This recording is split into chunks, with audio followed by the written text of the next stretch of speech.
Hello students, हमारा जो चल रहा था चैप्टर 5 समिश्र संख्याएं और द्विघातीय समीकरण चैप्टर चल रहा था। बच्चों लगभग एक्सरसाइज तो हमारी सारी कंप्लीट हो गई थी। 2 एक्सरसाइज ही करनी थी, एक सिलेबस से हट गई थी, ठीक है। और जो विविध एक्सरसाइज है उसमें बच्चों हमने लास्ट टाइम कुछ क्वेश्चंस किए थे, तो कुछ क्वेश्चंस और कुछ बचे हुए हैं तो वो आज कर लेंगे। इसके बाद ये चैप्टर फिनिश हो जाएगा, ठीक है बच्चों। तो इसमें हम कुछ छूटे हुए क्वेश्चन कुछ देख लेते हैं, इंपॉर्टेंट। तो इसमें हम देखेंगे सबसे पहले प्रश्न नंबर 2, ठीक है। कुछ मैंने कराए थे प्रश्न, कुछ इसमें मैंने किसके प्रश्नावली के तो मैंने करा दिए थे, सॉरी उदाहरण मैंने सारे करा दिए थे, ठीक है। मतलब जो सिलेबस में नहीं है उनको छोड़ के बाकी लगभग करा ही दिए थे इम्पोर्टेंट। और जो प्रश्नावली थी बच्चों, प्रश्नावली में भी मैंने कुछ क्वेश्चंस कराए थे, ठीक है। तो कुछ आज और करेंगे, ठीक है। तो जैसे प्रश्न नंबर 2 में करा रहा हूँ तो इसका ये मतलब नहीं कि प्रश्न नंबर 2 के बाद के क्वेश्चन मैंने नहीं कराए हैं प्रश्न नंबर 2 के बाद के भी, ठीक है ना। तो 2 मैंने छोड़ दिया था, प्रश्न नंबर 4 कराया था शायद मैंने, वैसे ही आगे का भी कोई क्वेश्चन शायद कराया हो, ठीक है। तो प्रश्न नंबर 2 हम देखते हैं। तो बच्चों प्रश्न नंबर 2 क्या है, ध्यान से देखेंगे। तो बच्चों क्वेश्चन ये है, किन्हीं 2 सम्मिश्र संख्याओं Z1 और Z2 के लिए सिद्ध कीजिए। तो RE Z1 into Z2 RE Z1 RE Z2 minus IM Z1 IM Z2। सबसे पहले तो समझना है बच्चों क्वेश्चन, हो सकता है तुम्हें समझ में ना आया हो, ठीक है ना, हो सकता है कि नहीं आया होगा बिल्कुल, ठीक है।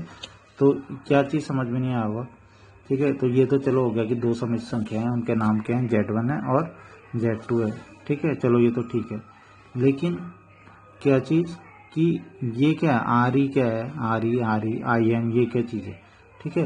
तो ये अभी तक तो कभी आया नहीं था अभी तक, ठीक है ना। तो इस चीज़ की कभी बात नहीं हुई थी, लेकिन अब विविध के हम कुछ क्वेश्चन में इसको देख रहे हैं तो ये मैं समझा देता हूँ, ये कोई बहुत बड़ी बात नहीं है, ठीक है ना। तो ये बहुत सिंपल है। देखो बच्चों, अगर कोई Z equal to A plus IB इस रूप में कोई सम्मिश्र संख्या, तुम्हें पता ही है ये एक सम्मिश्र संख्या है ना, ठीक है।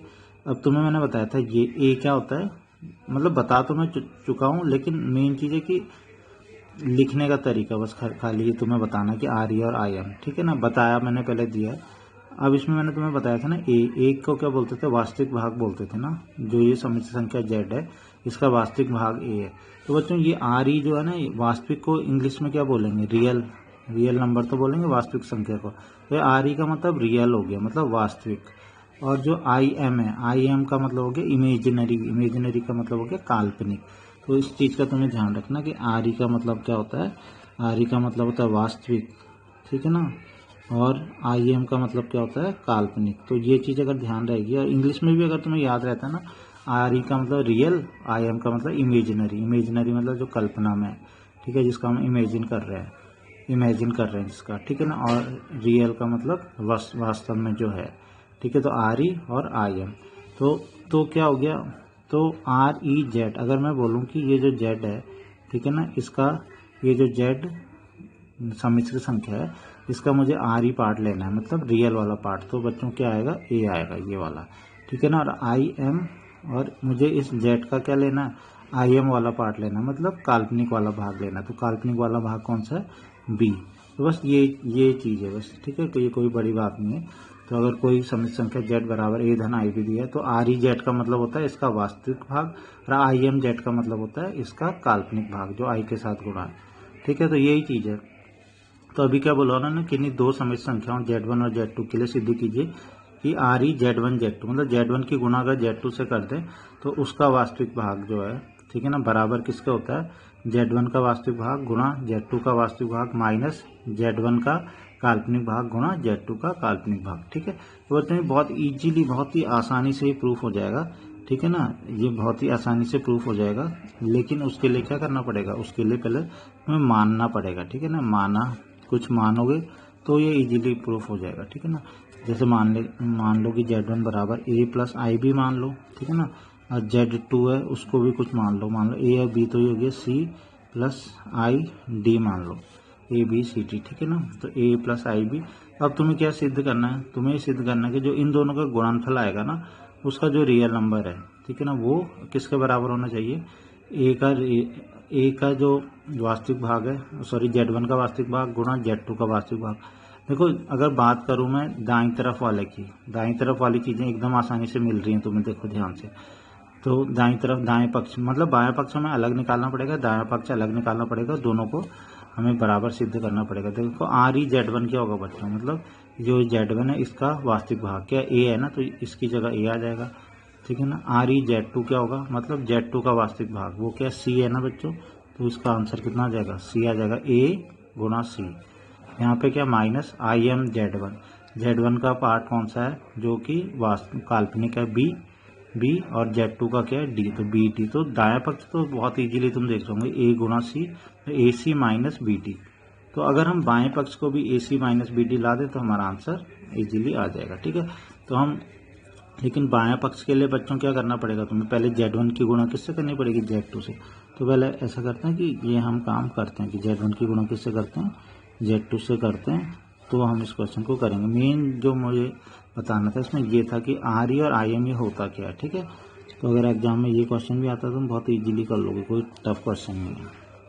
अब मैं मल्टीप्लाई कर देता हूँ, A की मल्टीप्लाई C से करी बच्चों तो कितना हो जाएगा AC, प्लस A की मल्टीप्लाई इससे करी तो कितना हो जाएगा A की मल्टीप्लाई ID से करी, I तो आ गया AD हो गया। नेक्स्ट है IB की मल्टीप्लाई C से करी तो कितना हो जाएगा I और BC, फिर IB की मल्टीप्लाई ID से करी तो कितना हो जाएगा बच्चों I की गुना I से करी I स्क्वायर। ऐसा तुमने बहुत बार कर चुके हो तुम, ठीक है ना, और B इंटू D, ठीक है। अब तुम्हें क्या करना है, अब तुम्हें जो पहले इसको ढंग से लिख देते हैं, ठीक है ना, IAD प्लस IBC। इसमें हम कुछ नहीं कर सकते ज़्यादा, इसमें भी हम कुछ नहीं कर सकते, इसमें भी नहीं कर सकते, इसमें कर सकते हैं ना, I स्क्वायर का मान रख सकते हैं कितना -1, तो माइनस हो जाएगा कुल मिला के। अब क्या करेंगे, वास्तविक वाले भागों को वास्तविक साथ में लिख लेंगे, मतलब AC माइनस BD इसको तुम साथ में लिख लेंगे ना, ये वाले भाग साथ में लिख लेंगे। यहाँ पे I को क्या ले लेंगे, कॉमन ले लेते हैं, ठीक है ना। तो ये क्या हो जाएगा AD प्लस BC, ये हो गया बस। अब Z1 Z2 हमारा, और लिखना भी किस रूप में था, Z1 Z2 को A प्लस IB के रूप में, A प्लस आयोटा B। ये वास्तविक भाग ये हो गया और ये काल्पनिक भाग हो गया, सिंपल है। अब हम इजीली इसको कर सकते हैं। तो सबसे पहले हम बच्चों लेफ्ट हैंड साइड निकालेंगे, बाएं पक्ष भी निकालो और दाएं पक्ष दोनों निकालो, दोनों बराबर आने चाहिए।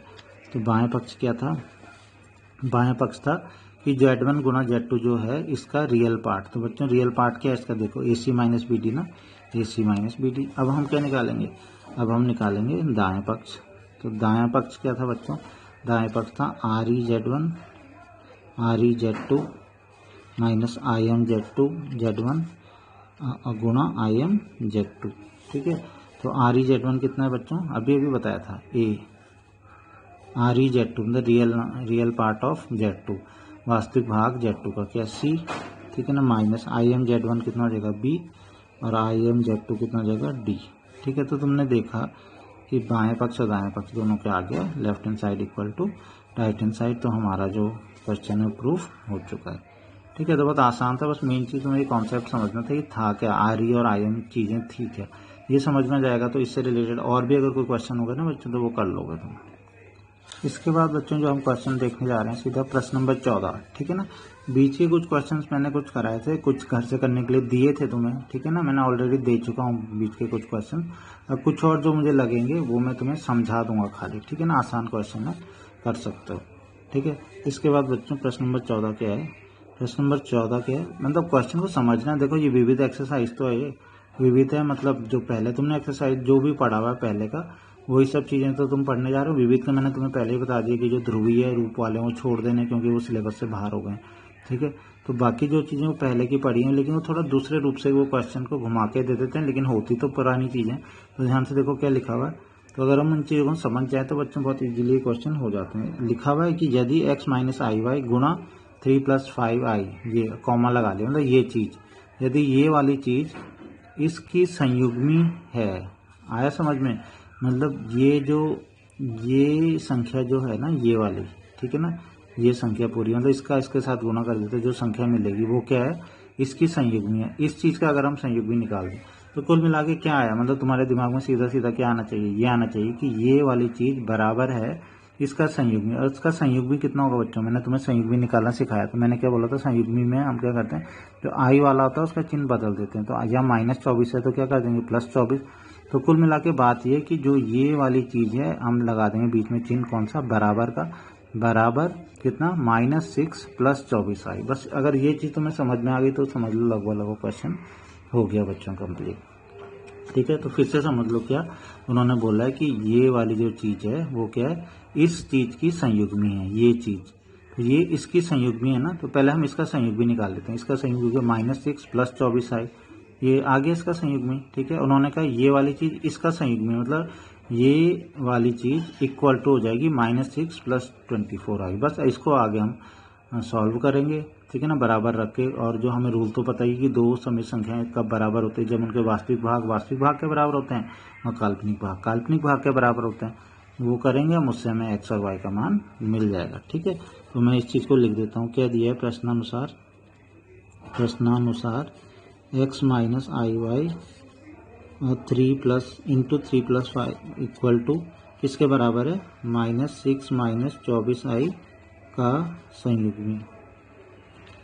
ठीक है, यही तो बोला क्वेश्चन में कि इसका गुणा अगर कर दें तो -24i का संयुग्मी मिलता है हमें। ठीक है ना, अब मैं इसका संयुग्मी निकाल लेता हूँ, कितना हो जाएगा -6 + 24i। ठीक है ना, यही तो इसका संयुग्मी होता, तो मैंने लिख लिया। तो अब हम इधर क्या करते रहेंगे, इधर भी इसकी मल्टीप्लाई करते रहेंगे बच्चों, इसे भी सॉल्व करते रहेंगे। तो x की गुणा करो 3 से, कितना हो जाएगा 3x, x की गुणा 5 से करो, कितना हो जाएगा 5xi, फिर -iy की गुणा 3 से करो -3iy। ठीक है ना, और -iy की गुणा करो 5i से, तो कितना हो जाएगा बच्चों -5y, बल्कि इसको पहले y लिखते तो ज़्यादा अच्छा रहता है। ठीक है ना, तो -3yi। ठीक है ना, i लास्ट में लिखो। ऐसे नेक्स्ट करेंगे लास्ट वाला -5y और i गुणा i कितना हो जाएगा बच्चों i²। ऐसे तुम बहुत बार गुणा तुम कितनी बार कर लिया तो मुझे नहीं लगता इसमें कोई दिक्कत होनी चाहिए।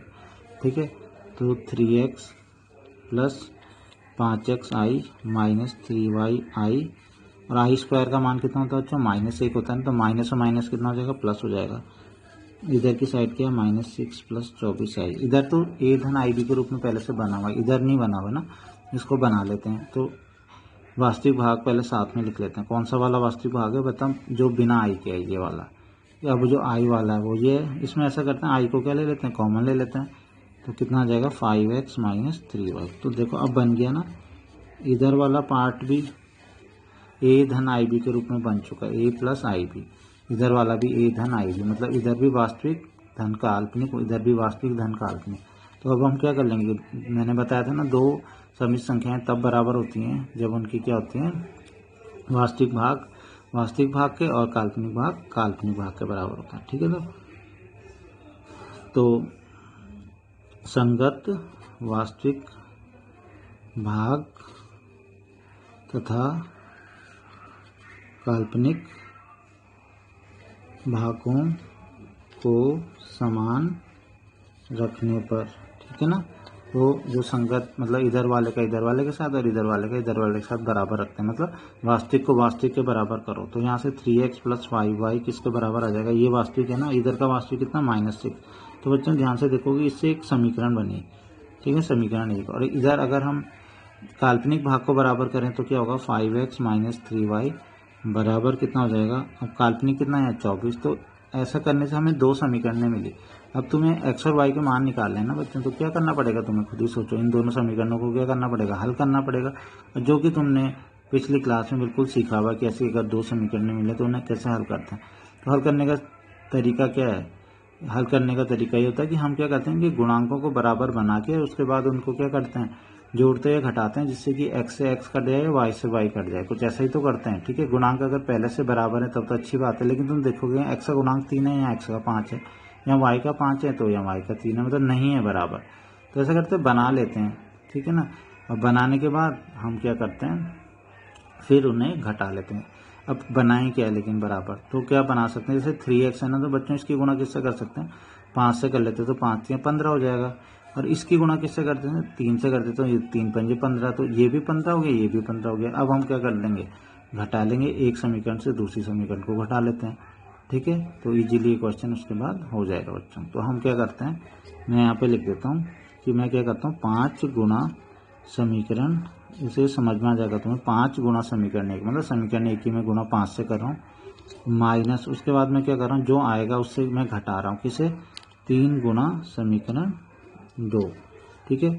इसकी गुना 5 से कर रहा हूँ, 5 3 15x हो जाएगा, और इसकी गुना 3 से कर रहा हूँ, 3 5 15x हो जाएगा। फिर मैं उस समीकरण से दूसरी वाली को घटा दूंगा, ठीक है। तो हमारा आंसर आ जाएगा, ठीक है। तो करो, आंसर क्या आएगा, मतलब x से x कट जाएगा और y की वैल्यू मिल जाएगी, फिर y की वैल्यू यहाँ रख देंगे। ये तुमने सब पिछली क्लास में पढ़ा हुआ बच्चों, ठीक है ना। तो अब मैं 5 से इसकी गुना करता हूँ, कितना हो जाएगा, 5 3 15x, ठीक है। तो मैं गुना करता जा रहा हूँ 5 से, 5 3 15x, 5 5 25y और 5 6 30 माइनस 30, ठीक है। दूसरी समीकरण में मैंने क्या बोला था, किसकी गुना करनी है, 3 की। तो 3 5 15x, 3 3 9y और 3 की गुना 24 से करो, तो 3 चको 12, 3 दूनी 6 और 1 7, ठीक है।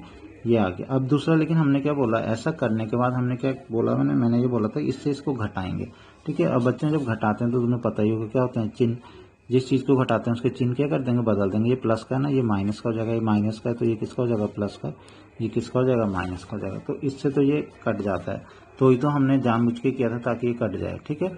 इसीलिए तो हमने बनाए थे इनके गुणांक बराबर, ठीक है। नेक्स्ट है प्लस का 9y है, प्लस का 2y है, तो कितना हो गया, प्लस का 11y।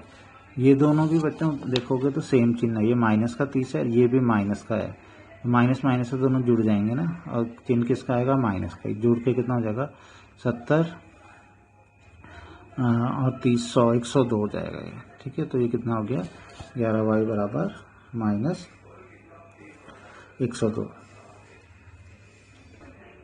इसमें बच्चों मैंने इसका आंसर क्योंकि सही नहीं आ रहा है, ठीक है ना, क्योंकि कुछ शायद मैंने बोला तो है लेकिन लिखना भूल गया। जब मैंने यहाँ पे बोला था ना कि 5 की मल्टीप्लाई करी तो 5 3 15, यहाँ था 5 5 25, मैंने 25 बोला लेकिन मैं 25 लिखना भूल गया, उस वजह से बड़ी गड़बड़ हो गई।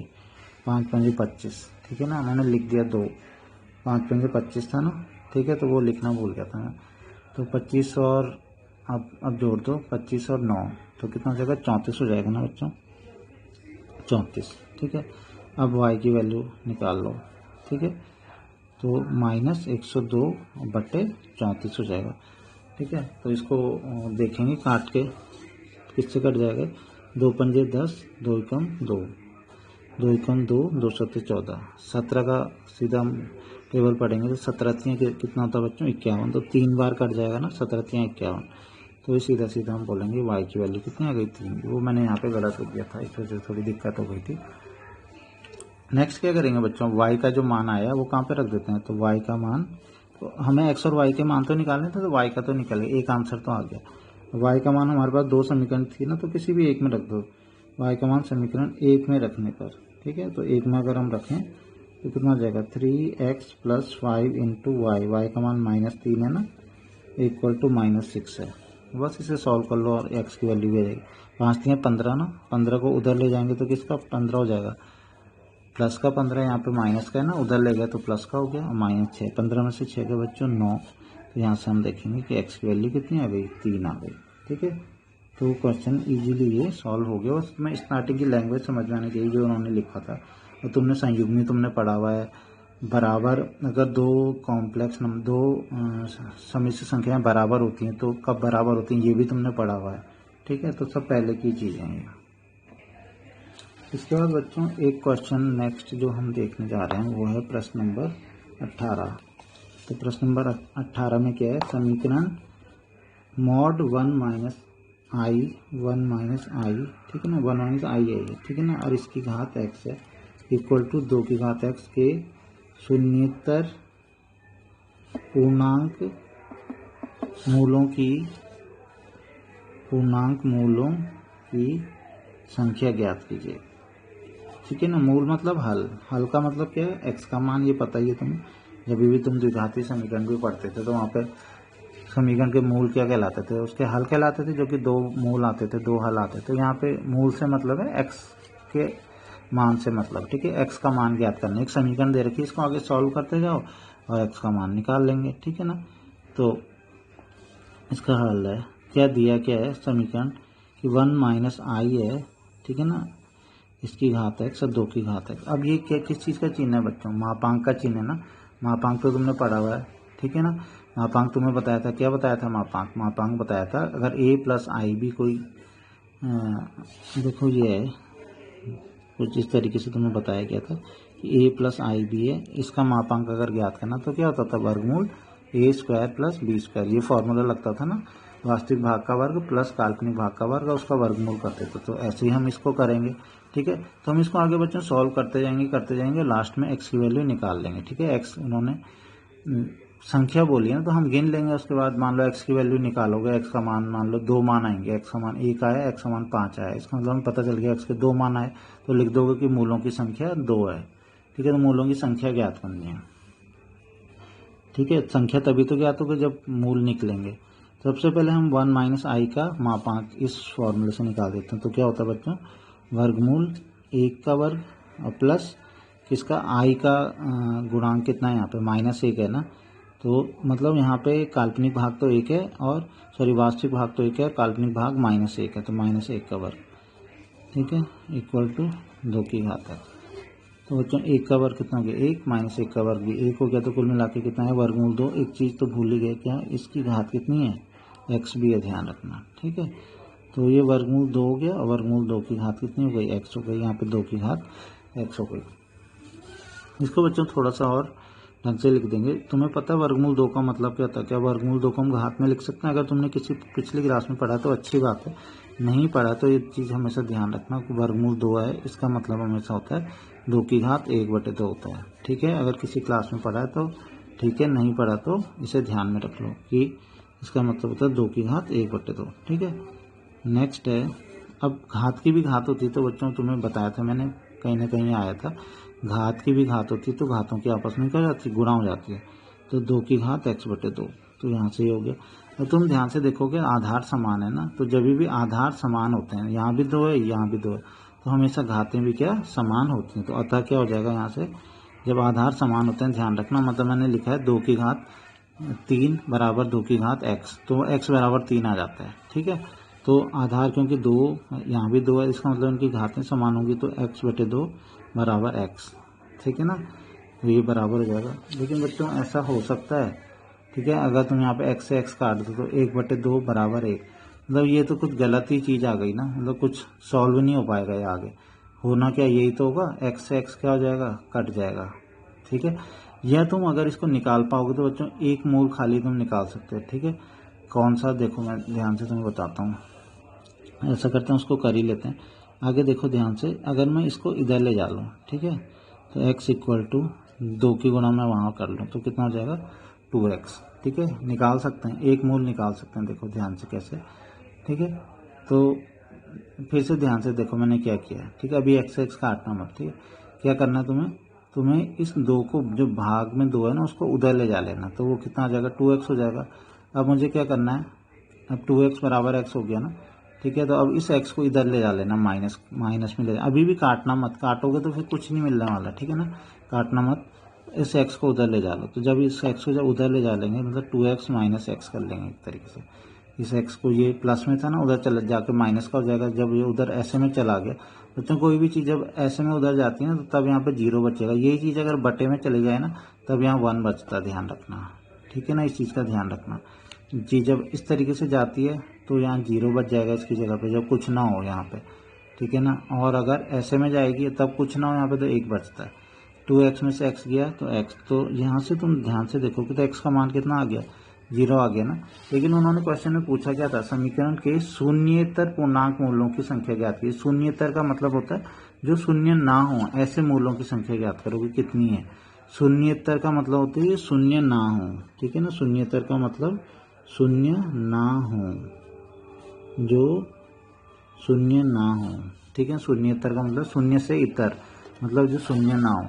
तो ये तो शून्य आया, मतलब शून्य के अलावा कोई मूल आया ही नहीं, तो क्या लिख देंगे? अतः शून्येतर, इसका कोई भी शून्येतर मूल, शून्य ही तो आया, शून्य के अलावा तो कोई नहीं आया ना, शून्येतर मूल नहीं है, ठीक है। तो ये हमारा आंसर आ गया। इसके बाद बच्चों प्रश्न नंबर 19 देखेंगे। तो यदि देखो क्या लग तो तुम्हें काफ़ी बड़ा रहा हो, लेकिन बहुत इजी क्वेश्चन ये है, ठीक है ना। मतलब इजी तब होगा अगर तुम्हें इसका मेथड आता होगा करना, ठीक है ना। नहीं आएगा तो फिर इजी नहीं होगा, ठीक है। दे रखा है कि यदि a प्लस आई बी गुना सी प्लस आई डी गुना ई प्लस आई एफ गुना जी प्लस आई एच बराबर ए प्लस आई बी, तो दर्शाइए कि ये A square plus B square इस तरीके से equal to A square plus B square, ठीक है। अगर तुम ऐसे करने लगे तो तुम्हें दिक्कत होगी क्या कि इसकी गुना इससे कर दी, फिर इसकी जो आया उसकी गुना इससे कर दी, बहुत ही बड़ा ये हो जाएगा, ठीक है।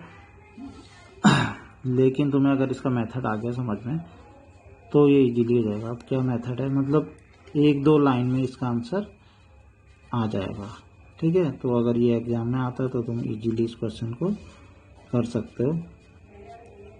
बस ये है कि तुम्हें क्या करना आना चाहिए, तुम्हें इसका मेथड आना चाहिए।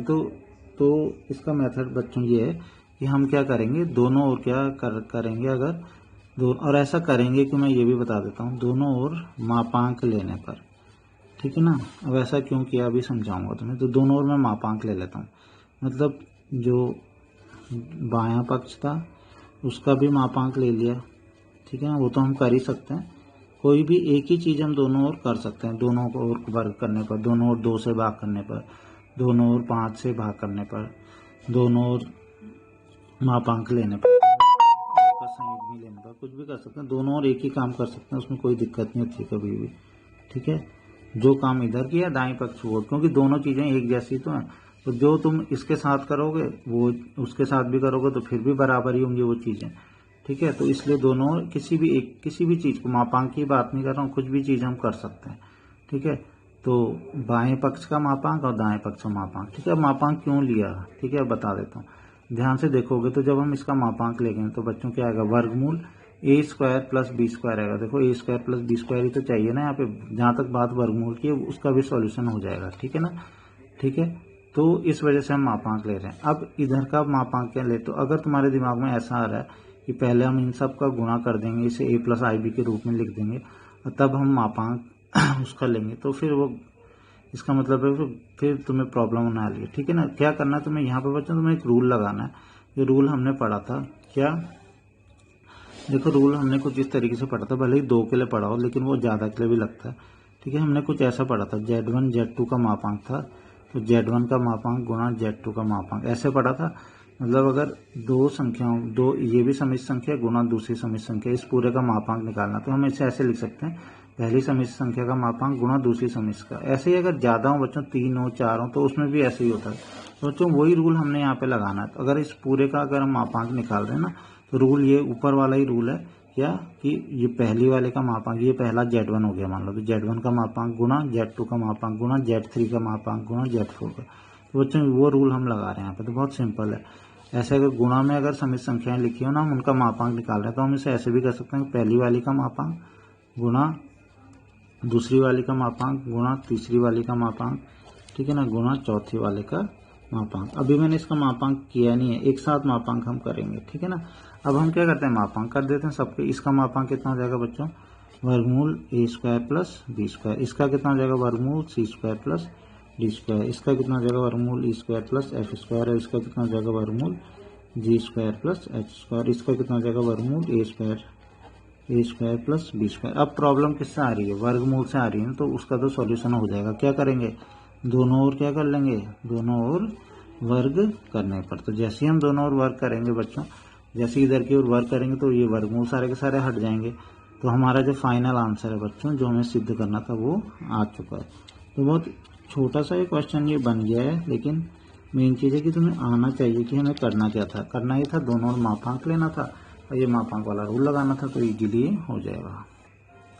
तो बच्चों अब ये चैप्टर हमारा कंप्लीट हो चुका है, ठीक है। अब इसमें कुछ बता देता हूँ, जैसे मान लो प्रश्न नंबर 10 है, ठीक है ना। तो अगर मैंने दिया होगा तो अच्छी बात है, अगर नहीं दिया होगा मुझे याद नहीं आ रहा, ठीक है ना, तो नहीं दिया तो इससे भी करना है तुमने। Z1 Z2 इतना दे रखा, तो इसको निकालो, ज्ञात करो। तो क्या करना बच्चों, बहुत सिंपल है। Z1 का मान यहाँ रख देना, Z2 का मान भी यहाँ रख देना, यहाँ भी Z1 का रख देना, यहाँ भी Z2 का रख देना, ठीक है। अब बटे में ये आ जाएगा, लेकिन तुम्हें क्या करना है, इसको ए धन आई बी के रूप में लिख देना है। उसके लिए क्या करोगे, जो भी चीज़ बटे में होगी उसके संयुग्मी से ऊपर नीचे गुणा करते हो ना, उससे करके हम ए धन आई बी के रूप में इसे लिख देंगे। बस ए धन आई बी के रूप में आ गया तो हमें उसका मापांक ज्ञात कर लेना, वर्गमूल ए का स्क्वायर प्लस बी स्क्वायर, मतलब वर्गमूल काल्पनिक वास्तविक भाग का वर्ग धन काल्पनिक भाग का वर्ग, और आसानी से इसका क्वेश्चन आ जाएगा। प्रश्न नंबर 12 देखो, ठीक है ना। ये क्वेश्चन तुम कर सकते हो कैसे, मैं तुम्हें आर ई और आई एम के बारे में समझा चुका हूँ, ठीक है। आर ई का मतलब होता है वास्तविक और आई एम का मतलब होता है काल्पनिक भाग। तो अब तुम्हें आर ई Z1 Z2 बटे बार Z1, ठीक है। तो तुम्हें क्या करना बच्चों, इस क्वेश्चन के लिए सबसे पहले Z1 की गुणा Z2 से कर लेनी है, ठीक है ना, यहाँ पे, ठीक है ना। Z1 गुणा Z2 बटे Z1 का, इसका बार का मतलब होता है संयुग्मी, इसका मतलब Z1 का संयुग्मी, मतलब नीचे आ जाएगा 2 धन आई। Z1 गुणा Z2 तो यहाँ पे आ जाएगा, यहाँ पे आ जाएगा इसका संयुग्मी था 2 धन आई। बस बच्चों इसको सॉल्व करोगे वैसे ही जैसे तुम करते हो, क्या करते हो, फिर जो इसका संयुग्मी है उससे ऊपर नीचे गुणा करके और इसे ए प्लस आई बी के रूप में लिख लेना, और वो उसका रियल पार्ट हो जाएगा जो आंसर है, ठीक है। ऐसे ही आई एम 1/Z1 Z1 का बार, तो यहाँ पे भी हमें क्या करना बच्चों, Z1 तो ये हो गया 2 माइनस आई वाई, Z1 का बार मतलब 2 माइनस आई का संयुग्मी मतलब 2 प्लस आई, तो 2 माइनस आई गुणा 2 प्लस आई। बस इसको सॉल्व करना और ऊपर नीचे तुम्हें पता ही क्या किस तरीके से इसको करना है बच्चों, ठीक है। तो ये हो जाएगा, इजीली हो जाएगा। और अच्छा, कुछ क्वेश्चन है जैसे मान लो प्रश्न नंबर 13 है, तो कहीं पे अगर ना मापांक पूछा है तो दो चीजें, एक मापांक है और दूसरा कोणांक है। कोणांक तो बच्चों सिलेबस से हट चुका है, मापांक अभी भी वैसे है। मापांक अगर ज्ञात करना है यही, ठीक है, तो आराम से तुम इसका मापांक ज्ञात कर सकते हो। पहले से ए धन आई बी के रूप में लिखोगे, इसके जो संयुग्मी है उससे ऊपर नीचे गुणा करोगे और उसके बाद मापांक निकाल सकते हो, तो मापांक निकालने में दिक्कत नहीं होनी चाहिए। ऐसी है फाइंड द मॉड्यूल, मतलब इसका भी मापांक निकालना बच्चों। तो इसका मापांक निकालने के लिए भी क्या करना है, पहले से सॉल्व करके ए धन आई बी के रूप में लिख लेना, फिर इसका मापांक निकल जाएगा, ठीक है। तो मापांक की कोई दिक्कत नहीं होनी चाहिए। इसके बाद बच्चों नेक्स्ट है बच्चों, इसको भी करने की कोशिश करना। इसमें तुम क्या करोगे, ये तो ए धन आई बी के रूप में लिखा हुआ है, ये वाला ए धन आई बी के रूप में नहीं है ना, तो इसको भी तुम ए प्लस बी का होल क्यूब का फॉर्मूला लगा के, और उसके बाद अगर तुम वास्तविक भाग को वास्तविक भाग के बराबर, काल्पनिक को काल्पनिक के भाग के बराबर करोगे ना, तो उससे बच्चों ये चीज बहुत इजीली आ जाएगी, ठीक है। तो ये करना, बिकॉज इसमें जो क्वेश्चन अगर नहीं हो रहे हैं ना, जो मैंने दिए हैं घर से करने के लिए नहीं हो रहे, तो वो तुम मुझे बता दो, ग्रुप में लिख दोगे, मैं उनका सोल्यूशन भेज दूंगा तुम्हें, कोई दिक्कत वाली बात नहीं, ठीक है। उसके बाद जो क्वेश्चन वही करने जो मैं दे रहा हूँ करने के लिए, ठीक है ना। उसके बाद सीधा हम प्रश्न नंबर 20 में आते हैं, ये सब तो कराती हैं, ठीक है। प्रश्न नंबर 20 है, तो तुम्हें इस वाले क्वेश्चन में भी क्या करना है बच्चों, 1 प्लस आई अपॉन 1 माइनस आई। पहले तो इसे सॉल्व कर लेना। कैसे सॉल्व करना है, 1 माइनस आई जो हर में उसके संयुग्मी मतलब 1 प्लस आई से ऊपर नीचे गुणा करना है। तो बच्चों इसको मैं बता देता हूँ सॉल्व करके आएगा क्या इस क्वेश्चन के लास्ट में। इसको सॉल्व करके जब तुम करोगे ना तो आई आएगा, बस केवल आई बचेगा और कुछ नहीं बचेगा, ठीक है। तो इसको जब सॉल्व करोगे आई बचेगा, तो कुल मिला के लास्ट में क्या आ जाएगा, आई की घात m बराबर 1, इतना आ जाएगा, ठीक है। आई की घात, मतलब मैं हिंट दे रहा हूँ कि इस क्वेश्चन में करना क्या, ये तो तुम कर ही लोगे, ठीक है। तो आई की घात m बराबर 1 आ गया। फिर इन्होंने पूछा क्या, उन्होंने कहा है कि m का न्यूनतम मान ज्ञात कीजिए, m का न्यूनतम मान, ठीक है। तो अगर देखो बच्चों, आई की घात इसका न्यूनतम मान ज्ञात करना है, तो अगर मैंने बोला कि इसका जो ये क्वेश्चन था इसमें लास्ट में इतना आना है, आई की घात m बराबर 1, ठीक है। तो 1 बच्चों कब आता है, तो उन्होंने कहा न्यूनतम। तो न्यूनतम कौन सा मान होता है जिसके लिए कि घात करें कि इसका मान 1 आ जाता है। तो मैंने तुम्हें कितना बताया था, तुम्हें याद होगा 4 पे 1 आता है, फिर 4 के मल्टीपल में मतलब 8 पे भी 1 आता है, 4 दूनी 8, 4 3 12, तभी भी 1 आता है, लेकिन हमें तो कम से कम चाहिए ना बच्चों। तो न्यूनतम मान कितना आ जाएगा, 4 आ जाएगा। तो इसका आंसर कितना आ जाएगा, 4 हो जाएगा। फिर इस तरीके से बच्चों ये चैप्टर हमारा आज कंप्लीट हो गया है, तो इसको ढंग से तुम पढ़ लोगे।